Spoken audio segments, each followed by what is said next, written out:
ഇന്നലെ ഇത് നമ്മളെ ബന്ധു കൂടിയായിട്ടുള്ള കുട്ടിയാണ്. സൂരജ് വിജിഷ എന്നാണ് അച്ഛൻ്റെ അമ്മയുടെ പേര്. അപ്പോൾ ഈ കുട്ടി 5-ാം തീയതി വീട്ടിൽ നിന്ന് കളിച്ചുകൊണ്ടിരിക്കുന്ന സമയത്ത് വാക്കിംഗ് ചെയറിൽ വീഴുകയും ആ വീഴുന്ന സമയത്ത് ചെറിയൊരു മുറിവ് ചുണ്ടിനും അതുപോലെ തന്നെ താടിക്കും ചെറിയൊരു പരിക്ക് മാത്രം പറ്റി. അവിടെ നിന്ന് അച്ഛനും അമ്മയും കൂടി മാതമംഗലം ജനകീയ ഹോസ്പിറ്റലിലേക്ക് കൊണ്ടുപോയി. ജനകീയ ഹോസ്പിറ്റലിൽ കൊണ്ടുപോയ സമയത്ത് കുട്ടിക്ക് ബ്ലഡ് കുറച്ച് വരുന്നുണ്ടായിരുന്നു. അപ്പോൾ അവർ പറഞ്ഞു കുട്ടിയായതുകൊണ്ട് പീഡിയാട്രിക് സർജൻ്റെ അടുത്തേക്ക് പോയിട്ടൊന്ന് കാണിക്കണം എന്ന് പറയുന്നതിൻ്റെ ബേസിലാണ് പയ്യന്നൂരത്തിലെ പ്രശസ്തമായിട്ടുള്ള ഹോസ്പിറ്റലായിട്ടുള്ള ബേബി മെമ്മോറിയൽ ഹോസ്പിറ്റലിലോട്ട് കൊണ്ടുപോകുന്നത്. അവിടെ ഏകദേശം ഒരു 11-11:30 മണിയോട് കൂടിയിട്ട് അവിടെ എത്തിയിട്ടുണ്ടായിരുന്നു.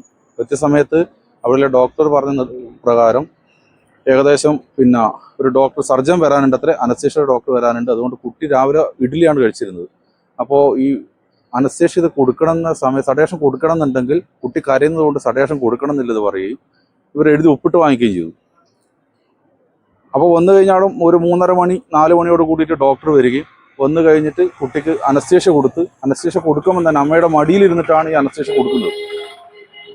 അനസ്തേഷ്യ കൊടുക്കുന്ന സമയത്ത് തന്നെ കുട്ടിയുടെ ബോധം കണ്ണു മുകളിലോട്ട് മറിഞ്ഞ് കുട്ടി ഒന്നും ഇല്ലാത്ത രീതിയിലേക്ക് പോവുകയും പെട്ടെന്ന് തന്നെ കുട്ടീനെ അവരവിടെ നിന്ന് എടുത്തു ഓടി തിയേറ്ററിൻ്റെ ഉള്ളിലേക്ക് പോയി.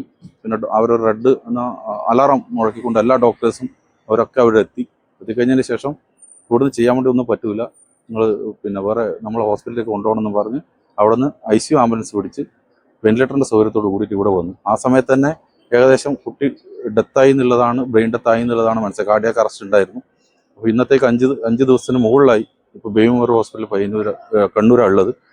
അപ്പോൾ അത് ആ കൊടുത്തിട്ടുള്ള ഡോക്ടറുടെ അപാകത മൂലമാണ് ഇത്രയും ഒരു നാട്ടിന് പോലും ഇതുവരെ നമ്മൾ കേൾക്കാതിരിക്കുന്ന ഇങ്ങനത്തെ ഒരു ഇത് വന്നിട്ടുള്ളത്. അപ്പോൾ ഇതിൻ്റെ മാനേജ്മെൻറ്റിനെയും അതുപോലെ തന്നെ ഈ ഡോക്ടറെയും ശിക്ഷിക്കണം എന്നാണ് നമുക്ക് പറയാനുള്ളത്. എൻ്റെ പേര് സജേഷ്. കുട്ടിയുടെ നെയ്ബറാണ്, റിലേഷനുമാണ്. ഇന്നലെ നമ്മൾ DYSPക്ക് ഇന്നലെ പരാതി കൊടുത്തിട്ടുണ്ടായിരുന്നു.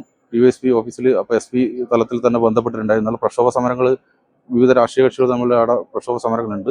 അവിടെ ചില എഴുത്തുകുത്തുകളൊക്കെ ചില രാഷ്ട്രീയ പാർട്ടികൾക്ക് കിട്ടിയിട്ടുണ്ട്. അപ്പോൾ നമ്മൾ ഇന്ന് ഏകദേശം നമ്മൾ ഡോക്ടേഴ്സായിട്ട് സംസാരിക്കുന്ന സമയത്ത് ഇനി റിക്കവറി ഇല്ല എന്നുള്ളതാണ് ഇപ്പോൾ പറഞ്ഞിട്ടുള്ളത്. അച്ഛനും അമ്മയും കുട്ടിയുടെ കൂടെ തന്നെ വെന്റിലേറ്ററിൽ കഴിയുന്ന സാഹചര്യം എന്നുള്ളത്. ഒരു ചെറിയൊരു മുറിവിന് വേണ്ടിയിട്ടാണ് ഇത്രയും വലിയൊരു കുട്ടിയുടെ ജീവൻ അത് പോയിട്ടുള്ളത്. എത്ര വർഷത്തിന് ശേഷം 8 വർഷത്തോളം കാത്തിരുന്നിട്ടാണ് ഇവർക്കൊരു കുട്ടി പിറന്നത്. ആ കുട്ടിയാണ് ഇപ്പോൾ വെന്റിലേറ്ററിൽ കിടക്കേണ്ട സിറ്റുവേഷൻ ഉള്ളത്. ഇതിന് തിരിച്ചു കിട്ടിയിട്ടുണ്ടെങ്കിൽ തന്നെ ഭാഗ്യം. അത് കിട്ടൂല എന്നുള്ളതാണ് ഇപ്പോൾ ഡോക്ടേഴ്സ് പറഞ്ഞിട്ടുള്ളത്.